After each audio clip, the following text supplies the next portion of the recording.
Hi there, I'm Dr. Nima Pasha, and I'm really delighted to be here on behalf of Delenta, this in International Coaching Week, to look at this exciting area of coaching, and that's in tech. And I'm joined by two incredible people. Just going to share what we're going to be doing today. What we would like to do is to really focus in a little bit more on the tech challenges around tech, overcoming 5 common challenges in the role of tech. And I'm very, very excited to have such incredible people join on the webinar: Courtnee Hawkins and Denise Russo. Courtnee Hawkins, Director of Business Programs and Freedom Equity; Denise, Chief Learning Officer at Forbes Writer and Chief Executive and Careers Coach as well. And she's also on the member of the Global Board of Directors for International Coaching Federation, ICF, for the division called Coaching in Organizations, which is so honoured to have both Courtnee and Denise here today. And as they say, let's just look at also share with you who our sponsors are for today. Really pleased to be able to have with us Choice Magazine, who really focus a lot on the kind of professional aspects of coaching for us that we need as we professionalize this profession. Say profession a few times there. Choice is the ultimate resource for professional coaches in this wonderful arena of professional coaching. As I say, I'm hosting this on behalf of Delenta today.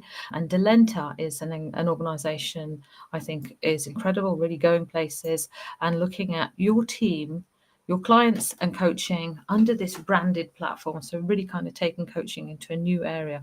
Obviously, technology, a key part of this, which is why we're doing this webinar today for you as well.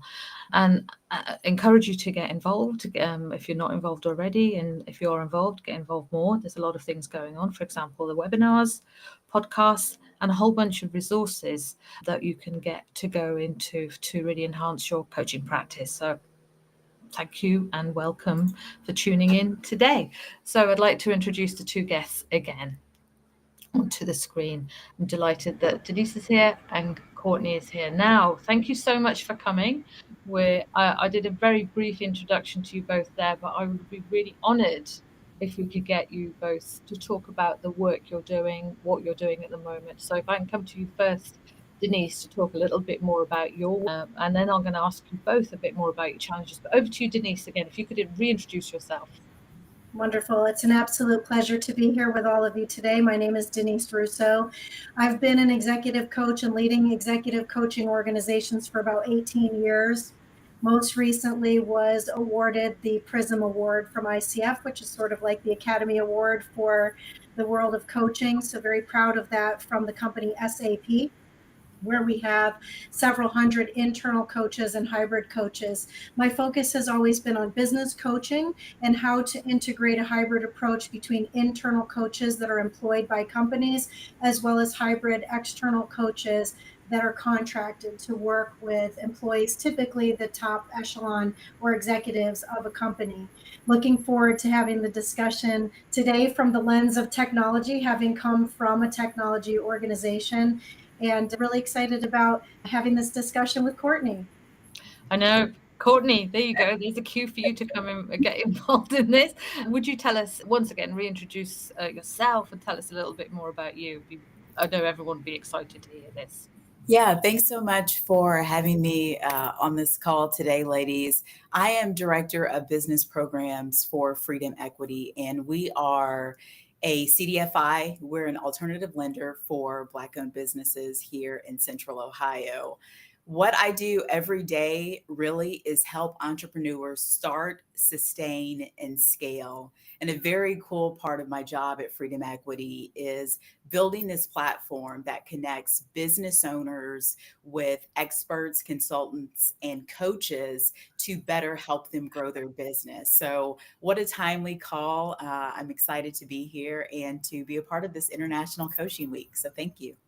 No, it's fantastic. Prior to this call, to speaking to people to find out what people were really interested, what their concerns and challenges were. And you can imagine, as I know you would, the kind of things that people are concerned about. Leaders really focusing how they lead virtual, hybrid, remote teams, how we develop that connection, how coaches want to know how they can scale their practice, how we get how we manage the advent of artificial intelligence and coach bots, another kind of challenge as well. But I'm going to go to two things that you both said. So Denise, you first talked about coaching and what you do with the executive and the business sector and the senior leaders. Now, a lot of people in coaching and what the industry has done a lot more recently is the democratization of coaching. People use that in their title, some of the companies.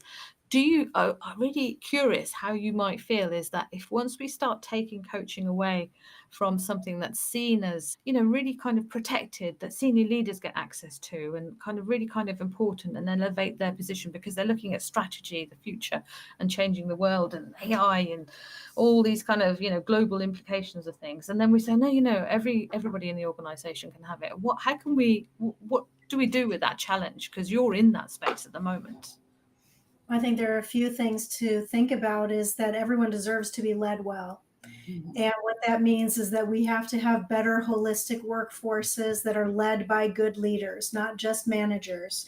And so coaching, while perhaps having once been relegated to just senior level executives, by not including that throughout every layer of your organization, you're not preparing a solid bench for people to have succession opportunities. So when I'm looking at the world of, if you want to call it democratization of coaching, I just call it a holistic wellness of an organization strategy, is that you can look at the ways in which you can deploy coaching for any level of your business. So when you're thinking about things as an operational executive that you measure, whether that be your leadership trust, employee engagement, productivity, succession, retention, these are all the measures and the data that executives look at, not HR executives, I mean the operational executives. Yeah. And if you want to improve those areas, you need to improve the competencies and the talents of the people that you've employed to execute on those tasks. To me, there's absolutely no better way to do that than through coaching. And I know we'll get into the discussion more about what does coaching look like and mean, but there are a variety of ways for anybody in an organization to take advantage of the benefits of engaging with a coach, whether that coach be a virtual coach, an AI coach, or an in-person coach. Well, let me ask you that now. What does it? And then I'm going to ask that to Courtnee as we go in. What does coaching mean? What does it mean in the modern workplace? You come from coaching from the company side. What does it mean? How does it look like? And also, as you're leading in this area, particularly with your role with the ICF and so on, how do we ensure good quality? Because we could do some damage out there, couldn't we? Agreed. I think that at the end of the day, we have to look at the human behind the resource. And so is that person looking for something around their performance? Or are they looking for improving their potential? Or are they looking at their purpose and their passion and how they fit into an organization? And so when you're thinking about what does coaching look like, there are several tools that we're seeing coming out at a very rapid pace that are AI generated tools. Is there a place for them? Yes, I believe there is. I think technology is growing at such a rapid pace. Any of us would be ignorant to ignore that technology has to complement the human element of coaching. But I will say this is that AI does not replace the human context of coaching. It's there to augment that. And so there's even some really wonderful tools that coaches can take advantage of, coaching organizations can take advantage of, and operational companies that employ coaches can take advantage of as well, because it helps you to be able to engage in better discussions, better questions, which result in better outcomes for not only the individual, but for the business that they're working for. That's amazing. Thank you. Courtnee, what does coaching mean to you? Can't we get it wrong? Can't bad coaches make things worse? I think we can get it wrong. However, I love what you shared because I feel that coaching, everyone should have access to coaching. Everyone should have access to good leadership. And so not only senior leaders, but anyone in an organization or, in the industry that I work in, anyone with a great idea, they want to be able to execute on it. And so when I think of senior leaders, I work with a lot of them. They take what they've learned in corporate America, in their professional careers, and they decide, hey, I've got all of this experience. There is something that I can give back. And so naturally, a lot of them do go into coaching or they go into consulting. And that's where I get to work with them. And it's so important to slow things down and really get clear on first, why are you doing this? Why are you doing this and why are you doing it now? Right? What's your priority? And then looking at who is your customer? Who are you going to serve? So if that's consulting, if it's coaching, who do you feel called to? What skills do you have to serve this demographic of individual? So when I think of should everyone have coaching, can we get it wrong? There are a lot of things that we can get wrong, but you've got to get in there and really work with someone to help you uncover things that you just really haven't had the opportunity to see, or maybe you've had the blinders. So yeah, I think we should definitely all have access to coaching. You in particular work, you talk about supporting entrepreneurs as well and taking this entrepreneurial mindset. And this is something I think perhaps lies at the bottom of some of people's questions around how to scale practice. Courtney, because in some way it's thinking, it's having, it's not quite as blunt as this, but it's almost having two brains. One is the coaching, development, supportive brain. The other one is this entrepreneur brain in order to scale a practice in a business. How do those two come together? Because they're a bit opposing, aren't they? Wouldn't you say? They are. I think the most important thing is presence. So people have to know that you exist, right? And so using technology in a way to help you do that and being very specific. Does the software that you're using allow custom URLs? So where are these people going? What are the integrations? The second thing is people have to know how to pay you. So it's great that they find you on the website or they find you on a landing page, but how can you get paid? How much does this service cost? What does this engagement look like?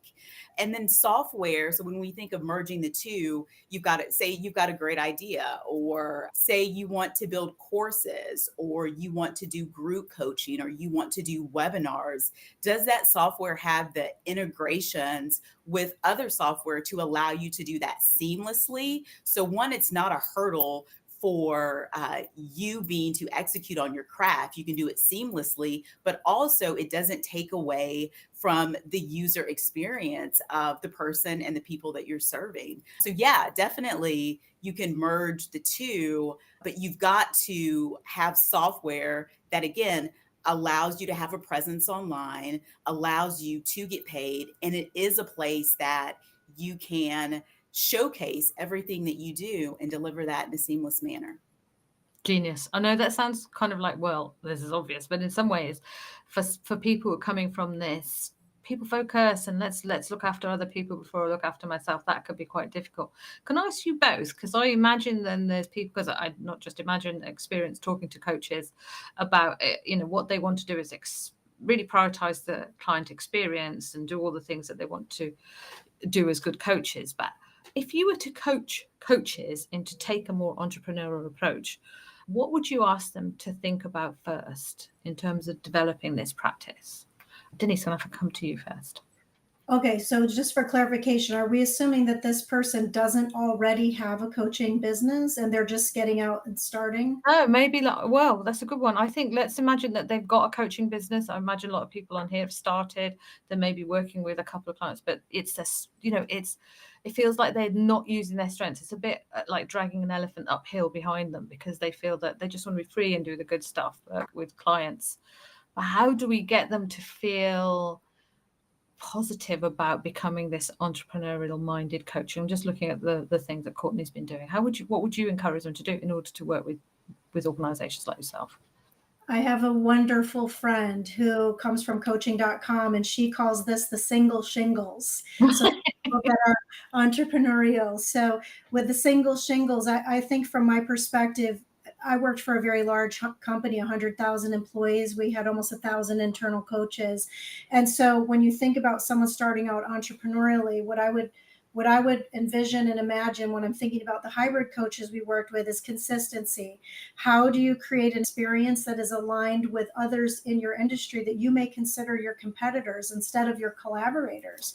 And so I think that one very important point that Courtney brought up is integration. If I flip that on the other side of the coin, not just from the perspective of the coach having tools that integrate, but for coaching platforms and companies that are able to help expose those coaches to have a more standardized way to showcase and share coaches, because it can be a very competitive environment when perhaps all that you have to go on is your credential, your background, Yeah. and there's thousands of other coaches competing for that same business.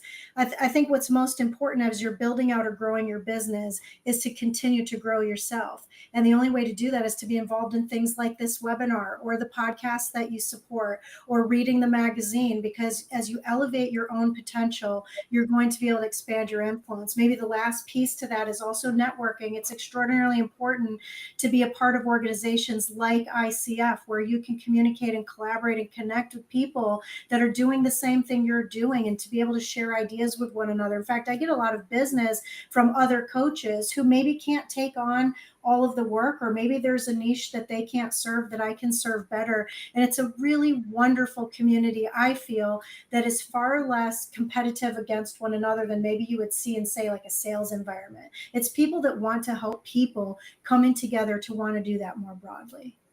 Oh, I really like that. I remember I was invited to just talk about what I might offer to an organization for about 10 minutes. And I thought, that sounds good. I'll be able to go on that. It was on a Teams call. So I thought, that's fantastic. And then I joined the call and there were 40 other providers there as well. And I felt like, wow, this feels quite auction-like. And then it's like, boom, go then you. And I felt, I'm not sure whether, how it, well, we got the contract, so that was good. But I felt, I don't know whether that was down to my accent actually, because it was for a US firm, and I go, I was, but it was a very difficult one. And I felt, I'm not sure if I feel like I'm showcasing what I want to do. I really like what you said about humanizing the process, almost of you as a business, because that's what people are buying in the end, and buying in itself isn't quite the right word, but finding this incredible asset to come in and do these things. One of the things you also mentioned, Denise, and I'm going to ask this to Courtney to pick up if I could, is this a thing around internal coaches and people, you bring people in, and obviously there's strengths with an internal because they understand perhaps the purpose, direction, alignment of the business, and the external coming in offering a new perspective, but say, and a fresh perspective. Why would you encourage people to balance the two? I know it's actually what Denise brought up, but I'm going to ask you, Courtney, to discuss this, because you must have this experience as well. How do we balance the two as who we are as people, as coaches? Because I imagine on this webinar there'll be people from both sides, so to speak. Yeah, that's interesting. I like that Denise pointed out growing. I think that's so important. And so the way in which we are building this platform. So through my lens, it's always, entrepreneur, small business owners. So for coaches and consultants, oftentimes solopreneurs, but it's a sandbox. So we're always testing, we're always getting feedback, and then we're refining the work that we're doing. But to Denise's point, we're consistently growing. And so how can we basically merge the two and create this safe space where we can support the coaches, the consultants, and we can also make sure that we are taking care of these small business owners, or you can say clients, in the best ways in which we can, and being fully transparent about that.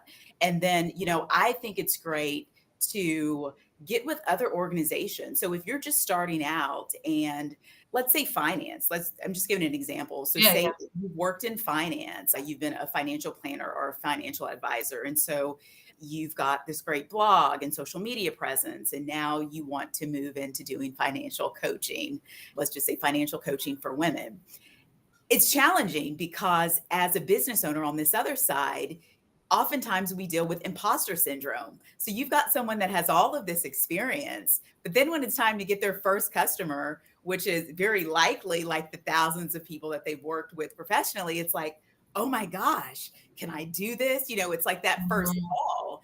And we all remember that as coaches or consultants, like that first paid client, you just forget, right? All of your skills, and you think, oh my gosh. But that being said, it's like, you've got to get out there. You've got to get support. You've got to be a part of these other coaching organizations. Even if you could pick up a part-time job or volunteer that allows you. I am a volunteer mindfulness facilitator, and that is something that I do every week. But again, to Denise's point, it's the consistency. Consistently, I'm showing up. Consistently, I'm being stretched. And is it the direct type of coaching that I do professionally? No, but the framework is there and there's a process. And those skills that I learned from volunteering, I can take over to my own coaching practice. And then in the professional that I work, the work that I do serving small business owners. Ah, wow. Thank you. And I asked Denise to comment on that. But the two words I've got picked up from both of you is this consistency, to professionalize, how critical that is. And I think that's so important, or continue a professional offering. And I think that is an incredible thing to take away. And also, you've talked about essentially through this process of relationship building, you can, these connections that you can reflect, perhaps talk about the things that you can share things that, oh, I'm not quite sure about this, or how do I go that? But that's a really critical thing. It feels like you're both really saying that the relationship side of things is that. Is there anything you want to say about what Courtnee's just said, Denise? I would love to add to that. There is an absolutely wonderful book by an author named Darren Hardy. It's called The Compound Effect. And it goes to what Courtnee was just talking about, is that consistency compounds. And the more you do something, whether that is your advanced training, whether that is the engagements you have with a client, whether it is how many times do you knock on the door. Like, there's all kinds of research and stats even about how many times did Michael Jordan throw a basketball that he missed, or versus went into the hoop. How many times did Babe Ruth swing a bat and didn't get a home run? Or Hank Aaron didn't get a home run, even though he's the winningest, most home run king of all time. So when you think about consistency compounds, you may stumble more than you jump over a hurdle. And so I think that's one thing that I would highlight. The second thing that you mentioned is about collaboration and communication. When you are an entrepreneur, sometimes that can feel challenging. Like I was mentioning earlier, it can even almost feel competitive. But if you put yourself in an environment where if you can focus on what you do the best and then give away the rest, this is a world full of opportunity. This is a globe bigger than you can just imagine. I actually just returned from a trip to Spain, and there were probably about 25 different countries represented at this event, all talking about the global environment of coaching. And we left there not thinking, oh, I need to hold this all to myself, but rather, how can I share what I'm doing to enlarge in this? Because as Courtnee said earlier, and we've discussed, everyone should have access to quality coaching. And so if you're going to be considered a coach and you want to be considered a quality coach, the last thing I would add to that is get a coach. The best thing a coach can do is have a coach. I have actually a couple coaches myself. I've been coaching for almost 2 decades, but I have 2 coaches, and I can't imagine going through my week or my days without knowing that I have that resource, because it helps you get outside of your own thinking. So I think that's an important point as well. Brilliant point, both of you. Thank you on that. And I think bringing that in, because the questions that people have been asking is about scale involving tech, but what you've essentially said is those are kind of process problems which we need to do and discuss. But what you're talking about is the kind of where they sit in the system, as it were. The system's thinking about actually when you connect and you build these relationships, when you start working on these problems and you work with other people and you look at the consistency, and it's a big world, as you've just said, there's a globe of people, an opportunity. Those answers to some of those things will come through, I think. But if I can go into one of the tech things that people have asked about prior to this was about AI coaching. And one of the aspects you said, Denise, is that, the human aspect is particularly important. But there's some work done in your area as well, particularly around career coaching, is that because of the biases that we have as coaches and guidance practitioners and in schools, universities, in businesses, everywhere, because of those biases, that can influence the coaching delivery or the teaching delivery or whatever we want to do. And coaching, coach bots, if they're particularly trained in EDI aspects, could be better from that perspective. They may not be better in other ways, relationship building, but maybe they're giving more objective advice than humans can offer. I'm just putting that forward as, could we consider that?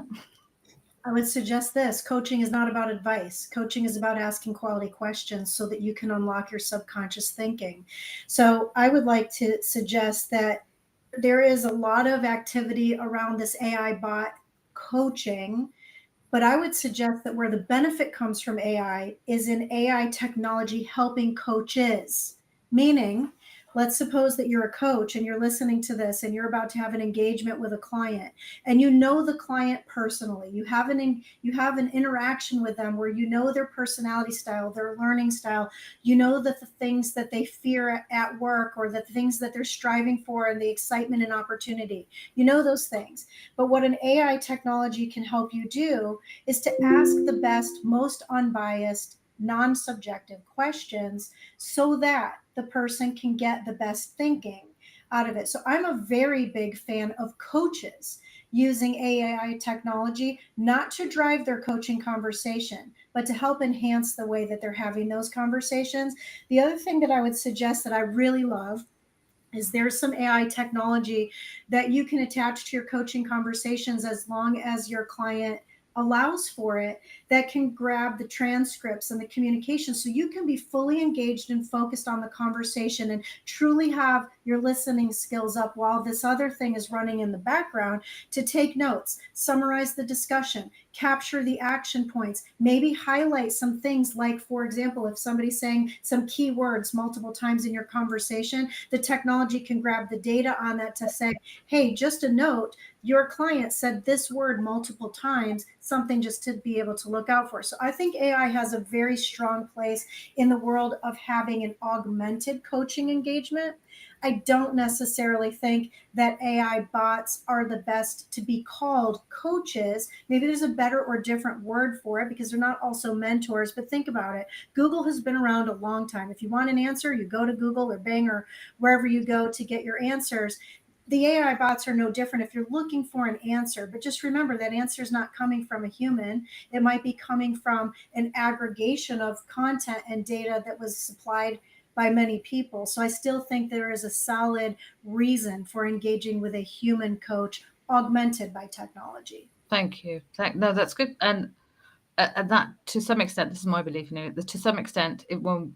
I think that I agree, first of all, and secondly, I feel that one of the things that we would need to consider is that when we connect with a human, we have to, the flaws of humanity and the things we have to perhaps kind of feel more embracing of. We can't have perfection in some ways. Not that the bot is going to give perfection, but we're flawed. Yeah, and if I may add one thing to Courtnee, because I would love for Courtnee maybe to address this as well. Courtney, you mentioned that you are a mindfulness instructor, mindfulness coach, and you made an important point, Dr. Naima, that if you are the coach, you're coming up as a human into that engagement. Yeah. We don't know what you're coming into that engagement having just experienced. Maybe you ran into traffic, or you're having some challenges at home, or whatever it might be. And so there's an absolute critical, I think, complement to having things such as mindfulness and advanced enablement complementing your coaching, so that when you are showing up with your clients, that you're at your 100% best. I'm a very big fan of starting my engagements with mindfulness for myself and also for my clients. But I thought perhaps, Courtney, you could touch on that and why maybe you went into that environment. Courtney, over to you. And then I have a question for you both. Slowing things down, really that's why, for me, I incorporate mindfulness into the work that I do personally, because we just have to slow things down, right? There's so many external factors. And to your point, Denise, how we show up is how we show up. And if we're not given that space to slow things down just for a moment, to pause and get some clarity, then we're just like chasing our wills. And I tell my clients all of the time, there will always be entrepreneur support organizations. We are a dime a dozen. But if this is not the right time, if your mind isn't where you need it to be, come back when you are, right? Because it doesn't make it, everything is elusive if you can't execute. And if you are not in a place to do that, you need to be honest, right? And that's how mindfulness has allowed me personally. It allows me to slow down so I can try my best to hold space and bring someone into a space that's just a little bit slower, so we can get level, right? And so that they can get clear as a business owner and not feel like they're just producing, like it's just about output. I want to talk real fast on, I love how Denise addressed using AI in the bots. Mhm. And I don't want to go too far on like trauma informed, coaching and that and learning some of those practices. But I work with marginalized entrepreneurs, but my background in the past is working with startups. And so asking questions is so different for different audiences. And that's where the power is, right? If we believe that a business owner, a consultant, an entrepreneur, anyone, if we believe that internally they have the answers to address current problems that they're facing, sometimes it's about those clarifying questions to help them uncover that. And AI can be a tool, to Denise's point, that coaches can use, that you can ask any AI provider, what is a question that you would ask this specific type of person? I use it in my work all of the time. I will say, if I'm doing a business assessment, what is the language? This is my audience. It is a woman business owner. This is her income level. Like, these are the socioeconomic factors. This is what she's facing, and this is the industry that she's working in. And you would be amazed at what AI can give you. And that helps the process. And one, more than anything, it helps that person feel seen. And that's how AI has been beneficial in the coaching and consulting space for me.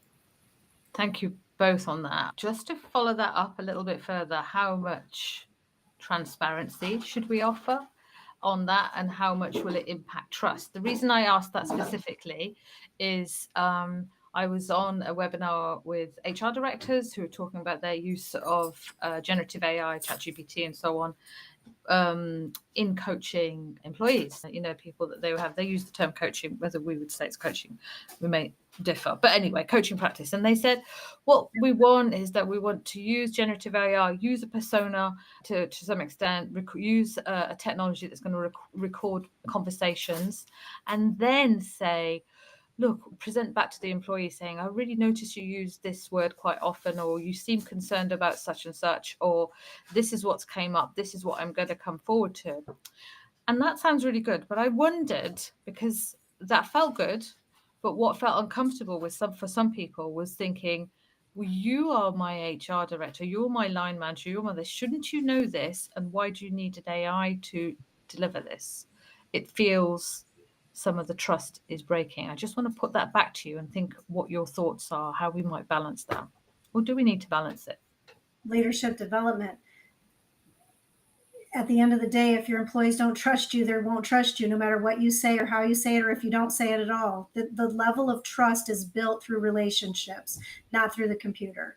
And so if you have, as you said, Dr. Naima, about the transparency of it, and having an agreement beforehand, and not be something that says, oh, I used this, and by the way, but if there's that agreement up front.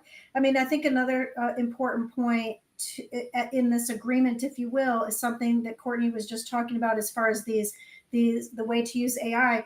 If you can learn as a leader or as an employee or as a coach how to write the best types of prompts, whether you use ChatGPT or Google Gemini or whatever tools you're using for it, together, you and the person you're engaging with can elevate those conversations. But trust isn't built through the technology. Trust is built through the human interaction. Thank you. Cool. Any comments on that kind of question around trust, transparency? As far as recording, I have a coach myself, and one of the coaches actually records the session, and she uses that with, like, I'd say, I don't know, Denise would know what you would call it, not a coaching supervisor, but or who you report to, but someone sees that. And I think it's important because I am being coached by a woman who has different experiences and who does not look like me. And so I see it again as an opportunity that we can all learn and grow. So if she is able, and I trust her with that, I know that, she's sharing it. I know some things will be talked about, but we can all use feedback. And I feel like as a trusted, credentialed professional coach, her recording our sessions not only is a benefit to her and her growth, but mine as well. And, other folk that she will serve that look like me or have experiences like mine. Maybe one thing to add to that is important to maybe think about, if not discuss, is ethics. And so if you are listening to this call and you're a coach and you're not a member of the International Coaching Federation, I want to invite you to think about that, because ICF is the governing body for coaching worldwide and looks directly at the ethics of coaching. So if you imagine, for example, that you're going to go speak to an attorney about something, you want client privilege to know that there is confidentiality in that conversation. If you're in your HR department and you're going to an ombudsman and you need to have a grievance with somebody at work, you want to know that there's client privilege of confidentiality in that. Likewise, in coaching, if there is not a standard for ethics, it goes back to your question earlier around the trust factor. And so if you are engaging with someone who is certified or credentialed by an organization that is supported by ICF, for example, then you know that you're engaging with someone just the same as if you had to trust an attorney or an ombudsman or something like that, where the conversations you have need to be held in confidence. Because frankly, in the world of career coaching, the conversations often are around someone who is dissatisfied with their job or their manager. And those conversations have to be held in confidence if that person's going to be able to open up their whole self to be able to go into a direction that's healthier for them. I completely agree. And I think your point about ethics, and both of you talked about this as well, in sort of protection ethics. Obviously, it's an emerging field. Perhaps in the EU, in the European Union, we're more concerned around things with things like GDPR coming through here.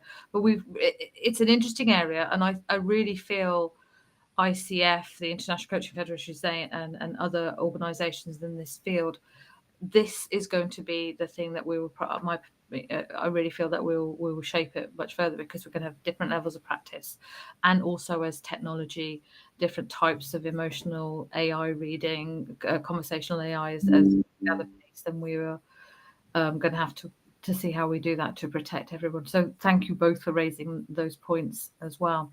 It's the battle of good and evil. Are you going to use data for good, or are you going to use data for bad? Let's say that you're measuring somebody's heart rate and stress levels. Are you using that data to help them get healthy, or are you using it to be against them, to try to exit them from your organization? At the end, the ethical standpoint is from the person using the data. Absolutely.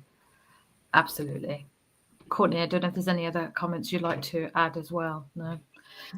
Well, I think that's been, to me, I just want to say I found it the word that's floating up, inspirational, if I may, and which I think is fantastic to use the word into international coaching, because even working in this field, to have that refresh and speak to such leaders, such minds in this field that kind of make me think again about the importance of relationship, transparency, ethics, doing good, protecting ourselves, developing our own minds through slowing down and kind of focusing on what is important. So, of course, scalability, technological engagement, knowing how we take things forward are important, but they sit in our kind of field and this kind of universe of these other things, the things that you're talking about. So I really feel re-inspired about going out and how I can connect, look at the professionalism of what I do. And I imagine people on the webinar will feel the same, because I feel it going through me at the moment. So thank you so much, Denise. Thank you so much, Courtnee. It's been an incredible pleasure. It's been an honor, actually. Thank you. Thank you. It was wonderful to be here with you both. Thank you.